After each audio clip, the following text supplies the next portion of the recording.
नमस्कार, राष्ट्रपोष से मैं पवन केसवानी। 2024 के लोकसभा चुनाव से पहले 2023 में 9 राज्यों के चुनाव तय है। इसके अलावा जम्मू कश्मीर के परिसीमन का विवाद सुप्रीम कोर्ट में 1 दिसंबर से सुनवाई के लिए तैयार है। इस पर अगर फैसला आ जाए तो 10 राज्यों के चुनाव होंगे, जहां लोकसभा की कुल जमा 93 सीटें हैं।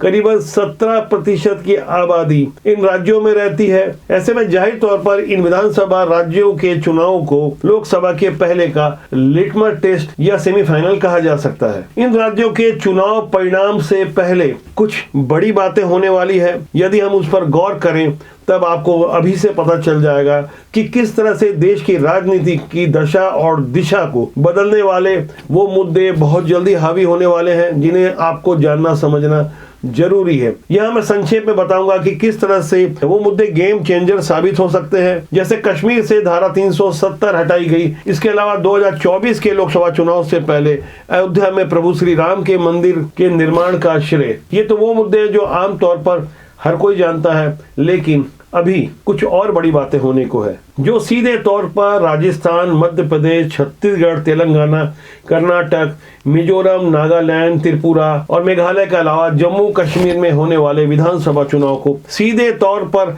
प्रभावित करेंगे ही। उन मुद्दों में सबसे पहले है कर्नाटक हिजाब विवाद का फैसला। 2022 की शुरुआत में कर्नाटक के उडुपी में हिजाब पहनकर आई छात्राओं को कॉलेज के क्लास में नहीं घुसने दिया गया था। तब कहा गया था कि हिजाब ड्रेस का हिस्सा नहीं है। मुस्लिम समुदाय ने इसका विरोध किया और मामला हाई कोर्ट से होता हुआ सुप्रीम कोर्ट पहुंचा। कर्नाटक हाई कोर्ट ने कॉलेज में हिजाब पर बैन के राज्य सरकार के फैसले को सही बताया, लेकिन सुप्रीम कोर्ट में से मतभेद है। सुप्रीम कोर्ट के जस्टिस हेमंत गुप्ता ने यह केस 9 जजों की बड़ी बेंच के पास भेजने की राय दी। कोर्ट आने वाले साल में इस पर यह फैसला सुना सकता है। इस फैसले का सीधे तौर पर असर विधानसभा चुनाव के नतीजों में पड़ेगा और इससे कहीं आगे लोकसभा के चुनाव में भी पड़ेगा। इसके अलावा प्लेसेस ऑफ वर्शिप एक्ट, इस पर भी फैसला आने को है। ज्ञानव्यापी मथुरा, ताजमहल और कुतुब मीनार को लेकर विवाद जारी है। अब इस विवादित कानून प्लेसेस ऑफ वर्शिप एक्ट 1991 के विरुद्ध भाजपा के नेता सुब्रमण्यम स्वामी ने सुप्रीम कोर्ट में एक और याचिका दाखिल की है, जिस पर कोर्ट जल्दी फैसला दे सकता है। एक्ट में बदलाव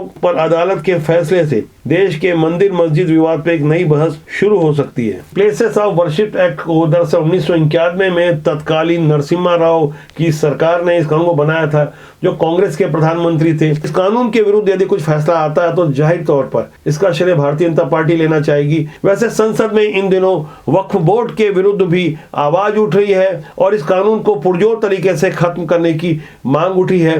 बीते 14 नवंबर को मैंने राष्ट्रपोष के माध्यम से छत्तीसगढ़ के दुर्ग शहर का एक मुद्दा उठाया था, जिसे हजारों लाखों लोगों ने देखा। वक्फ बोर्ड के इस काले कानून के विरुद्ध अब देश भर से आवाजें उठ रही है। लोग पूछ रहे हैं कि आखिर 2009 में वक्फ बोर्ड के पास जब 4 लाख एकड़ जमीन थी, तब 2022 में 8 लाख एकड़ से ज्यादा जमीन कैसे हो गई। यह काला कानून तुरंत समाप्त किया जाए, जो कि मजहब विशेष को ही पोषित करता है। यह साफ तौर पर एक सांप्रदायिक कानून है। इस कानून के विरुद्ध यूपी की योगी सरकार लगी हुई है। लगातार वहां सर्वे हो रहे हैं। नामी बेनामी वक्फ बोर्ड की संपत्ति के विरुद्ध योगी का डंडा चल रहा है। दूसरी तरफ केंद्र सरकार भी वक्फ बोर्ड के खिलाफ जल्द ही कानून बनाने की तैयारी में लगी है। इसके अलावा सुप्रीम कोर्ट से एक बड़ा फैसला और आने जा रहा है, जिसमें देश के मुख्य चुनाव आयुक्त और 2 अन्य आयुक्तों की नियुक्ति से जुड़ी पारदर्शिता पर बहस हो रही है। जल्द ही इस पर फैसला आएगा, जिसका सीधा असर विधानसभा और लोकसभा चुनाव पर पड़ेगा। इसके लिए दायर याचिका में मांग की गई है कि चुनाव आयुक्त का चयन भारत के चीफ जस्टिस यानी CJI, प्रधानमंत्री और नेता विपक्षी कमेटी को करना चाहिए। इसके अलावा केंद्र ने आर्थिक रूप से कमजोर लोगों के लिए 10% आरक्षण की व्यवस्था की है। इस कानून के विरुद्ध तमिलनाडु की सत्ता में काबिज पार्टी द्रविड़ मुनेत्र कजगम यानी DMK ने एक रिव्यू पिटीशन दायर की है। इस पुनर्विचार याचिका में कहा गया है कि इस आधार पर जिन्हें रिजर्वेशन दिया जा रहा है, वे सभी सोशल इनजस्टिस के शिकार नहीं हुए हैं। पहले सुप्रीम कोर्ट में इस कानून को चुनौती दी गई थी, तो 5 जजों की संविधान पीठ ने 3-2 के बहुमत से इसे बरकरार रखा। ताजा याचिका पर आने वाले साल में फैसला आ सकता है, जिसका असर देश भर के आर्थिक रूप से कमजोर आबादी पर साफ तौर पर नजर आ सकता है। क्या नेताओं की बेतुकी बयानबाजी पर लगाम लगनी चाहिए? इसे लेकर सुप्रीम कोर्ट की संविधान पीठ का फैसला बहुत जल्दी आने वाला। दरअसल 2016 में बुलंदशहर में जो गैंगरेप हुआ था उसे लेकर वहां के बड़बोले मंत्री आजम खान ने कुछ बेतुका बयान दिया था।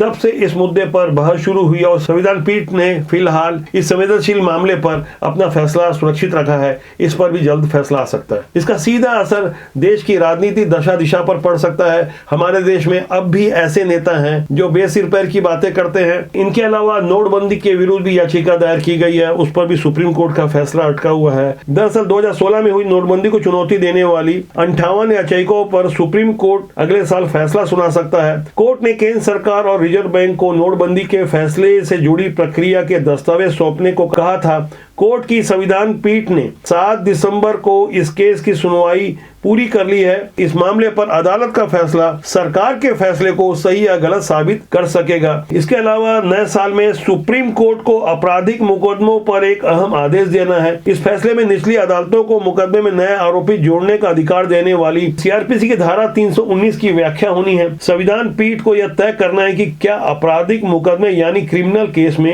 आरोपियों को दोषी ठहराए जाने के बाद भी किसी नए व्यक्ति को आरोपी बनाया जा सकता है या नहीं। ये वो मामले हैं जिससे देश की राजनीति पर जाहिर तौर पर बड़ा असर हो सकता है। इसके अलावा सरकार के कुछ और बड़े फैसले हैं, जैसे नई शिक्षा नीति, जहां ग्रेजुएशन अब 3 के बजाय 4 साल का होगा।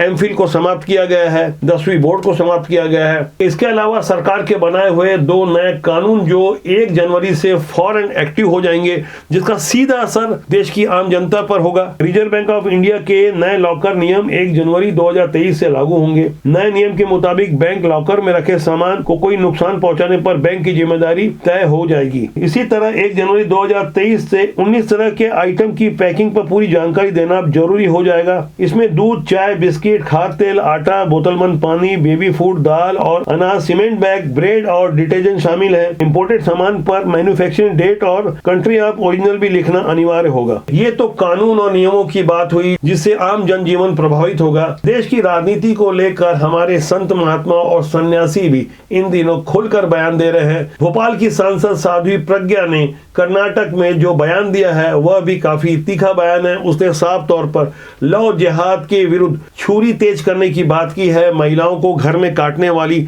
चाकू को और धार देने की बात कही है। इसी तरह बागेश्वर धाम के धीरेन्द्र शास्त्री का भी एक बयान आया है, जहां उन्होंने साफ तौर पर नेताओं को समझाइश दी है और न्यूज चैनल में गलत खबरों के विरुद्ध भी अपनी बातें खुलकर कही है। ऐसे ओजस्वी बयान के अलावा मशहूर कथावाचक प्रदीप मिश्रा का भी एक बयान पिछले दिनों आया था, जहां उन्होंने परिवार के एक बच्चे को बजरंग दल और संघ में शामिल होने की बातें कही थी।